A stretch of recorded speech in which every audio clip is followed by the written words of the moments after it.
আসসালামু আলাইকুম রহমতুল্লাহ। প্রিয় ভাই ও বোনেরা, আপনারা যে যেখান থেকে আমার ভিডিওটি দেখছেন, আপনাদের সবাইকে আমার পক্ষ থেকে শুভেচ্ছা ও অভিনন্দন।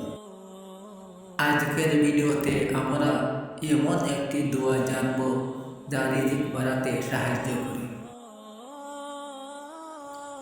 রাসূল সাল্লাল্লাহু আলাইহি ওয়াসাল্লাম এমন একটি দোয়া শিখিয়েছেন যা রিজিক বাড়াতে, হারাম থেকে বাঁচতে এবং আল্লাহর বিশেষ দয়া অর্জন করতে সাহায্য করে।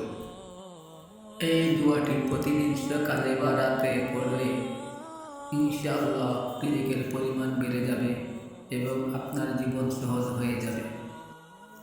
দোয়াটি হলো আল্লাহুম্মা কফিনি বিহালালিকা আন হারামিক ওয়া আগনিনি বিফাদলিকা আম্মান সিওয়াক। ভিডিওটি যদি আপনার কাছে ভালো লেগে থাকে তাহলে শেয়ার করুন, অন্য কেউ উপকার পেতে পারে।